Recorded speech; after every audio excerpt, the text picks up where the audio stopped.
Hi everyone, this is Mr Neel Raithatha, also known as the Wax Whisperer. Thank you for tuning into my latest video.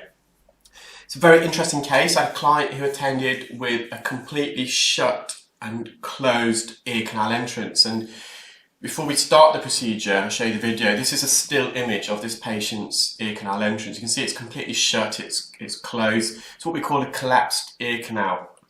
A collapsed ear canal can be quite common with the more elderly patients, and that's because if you think about your nose, the cartilage portion of the nose, the bottom third, or is it 2/3 of the nose, I think? Yeah, so with your nose, I think the upper third is made up of bone and the inner 2/3 is made up of cartilage. Over the years, that cartilage weakens and it droops with gravity. And it's similar with the ear. So with the ear, the outer third of the ear canal is cartilage, the inner 2/3 is made up of bone, and the outer third of the cartilage can weaken and droop with gravity and collapse upon itself. Now, normally, when you to widen the ear, what I would do is use one of my hands to pull the ear back and up and straighten the ear canal.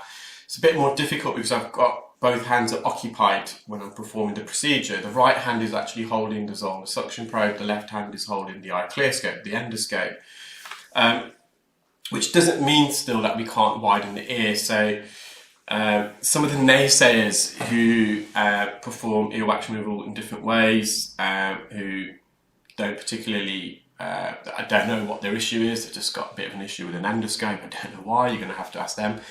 It's one of the false claims that they make, is that you can't perform endoscopic earwax removal with a closed ear. Well, here I am doing it, and there is a technique which obviously I show as part of my training course.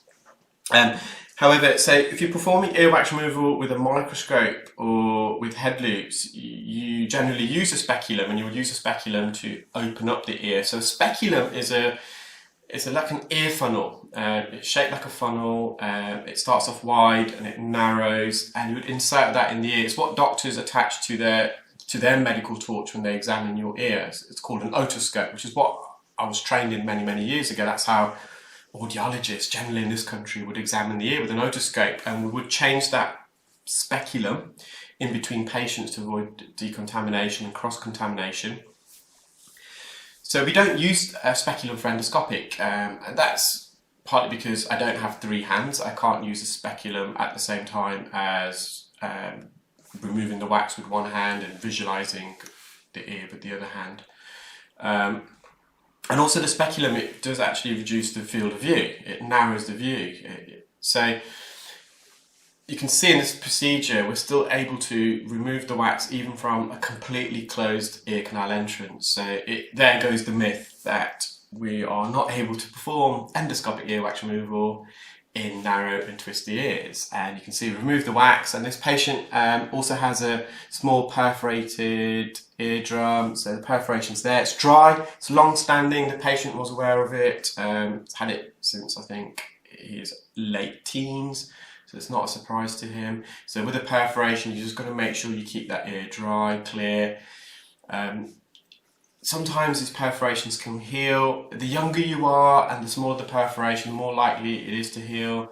The larger the perforation, the older you get, the more unlikely it is unable to heal. And there's the surgery that can be performed to repair that, called laryngoplasty. So this is the most common type of speculum. It's a Welsh Allen specular. It attaches to the medical torch. This is what we call a Gruber ear speculum, and you can see the tip is a lot more narrow and longer. It kind of narrows in and it elongates forwards. This is called a Tumarkin speculum, and it's a slit where sometimes that's used for the insertion of instrumentation. And this is a shear speculum, and they come with different diameters at the end. They range between, I think, 3mm up to 6 or 8mm. I hope you enjoyed that video, guys. I hope you're all having a great weekend, and I shall upload some more videos in due course. Take care, bye.